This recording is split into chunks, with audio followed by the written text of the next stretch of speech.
Hello everybody, this is the iFan channel here. As you guys know, several days ago, after a bit more than 10 years, Windows 10 has gone out of support. Let me show you guys. And even though Windows 10 has gone out of support like a few days ago, in fact, 40 to 45% of PCs still use Windows 10. I'm not even joking. Yes, it is the second most common Windows OS, only slightly after Windows 11 with about 55% of the market share. I know it is quite insane given the fact when Windows XP and Windows 7 were out of support in their respective years of 2014 and 2020 respectively. None of them have as great of a market share as like Windows 10. I'm not even joking. So today, I'm going to show you guys 5 things you should do to your old PC like this one. Because of course, in the next few years, like app developers as well as driver software would stop supporting Windows 10. They would stop creating versions which actually support Windows 10. And also, your computer would get slow like this one, for example. Let me show you guys the specifications for this Dell. Over here are some of the specifications. I know this is quite slow, but it does have 4 gigabytes of RAM, which is enough for Windows 11. And it also has 2.8 gigahertz of processing power. Okay guys, number one is quite obvious. If your computer is getting slow and if the battery is draining faster than time, then you should buy a new computer over here, either Best Buy or Micro Center or even Amazon or eBay. You could find a slew of good deals at Best Buy, as well as of course Micro Center. Okay guys, I'm currently at a Best Buy now, and as you guys know, because Windows 10 is out of support, therefore in the next 5 to 10 years you might see many companies and apps and stuff start dropping support for Windows 10. And if your computer is going really slowly, like say if you have a 15-year-old computer, then I would recommend you upgrade. Like say if your computer is so slow and it does not really hold a charge, then here's some of the best options for computers. Now there's also Micro Center as well. So if you're lucky to live in one of the states where there's a Micro Center, or if you could buy one online, then you could save a bit of money. But over here is my local Best Buy, and you could find many computers sometimes under 500. I'll show you guys one example. As you guys can see, over here is the Dell Inspiron 15-inch touchscreen laptop for only $420 over here if you want the discounted version. But if you want one with 16 gigs of RAM as well as an i7 and 1 terabyte of storage, then it would cost you $575. So over here could be one of your laptops. If say your laptop is getting old, like say 15 years old, and you want a faster laptop with better battery life. Over here is another example for $350. You could actually get a Lenovo with an AMD Ryzen 5 processor with 8 gigs of RAM and 256 gigs of SSD over here. And the Lenovo is great for those who don't really need much storage. But if you want more, then there are an array of laptops over here, or even desktops where you could buy. Now the second option, if you don't want to buy a new computer, is to install Windows 11, especially if your computer officially supports Windows 11. But say if you have like say an Intel Core i9 or i7 7th generation and it is still running quite well and you want to keep that computer, then fine.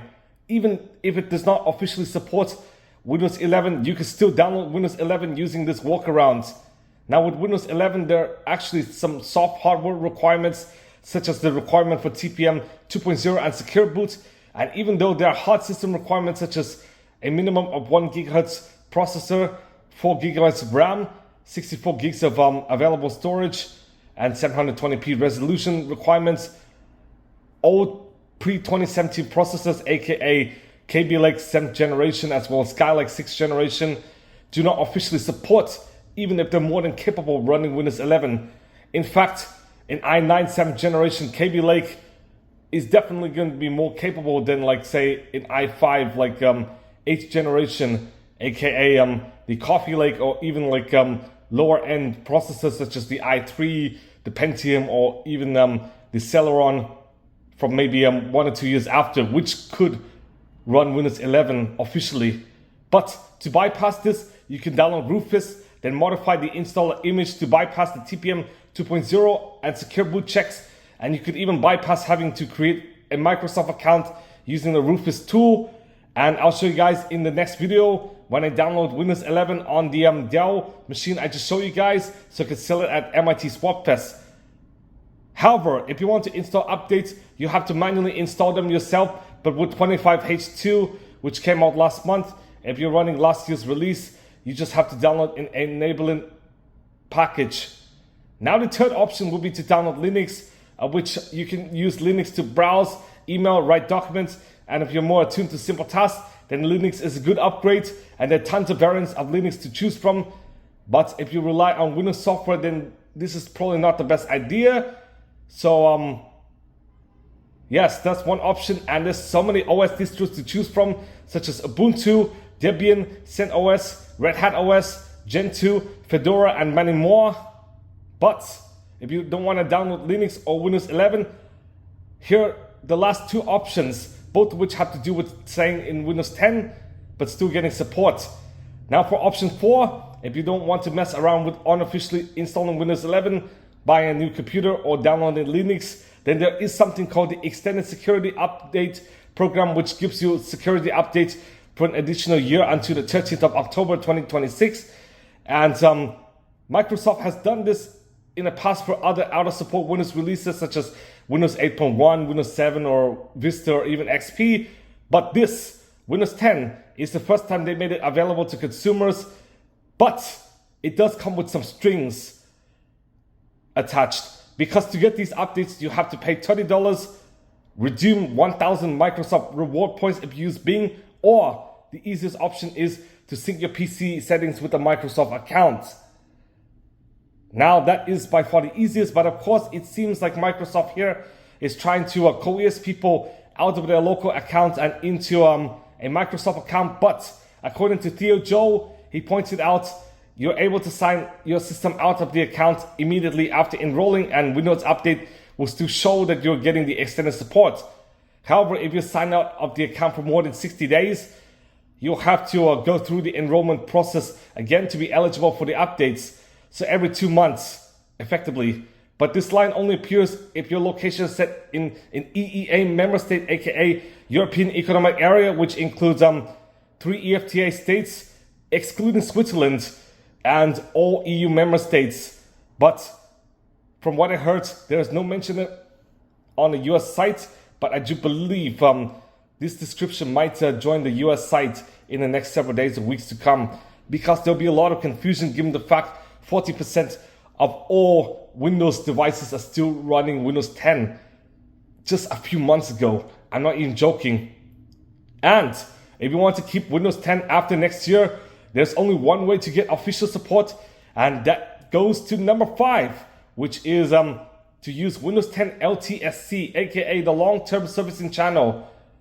Now, Windows 10 LTSC is a POS-ready version of Windows, of which support ends in 2032 for the most recent of the LTSCs, but this is at a cost of running an OS that is not meant for consumer hardware.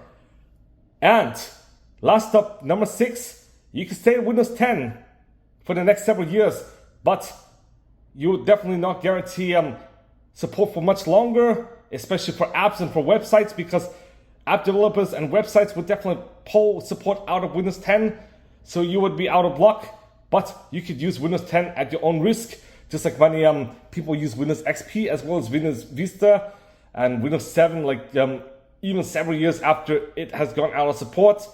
But I would not recommend it. So here you go, guys. Over here are some of the 5 options to do with your old computer. So thank you guys for watching. Please give a big thumbs up, subscribe for more videos. I'm gonna see you guys soon.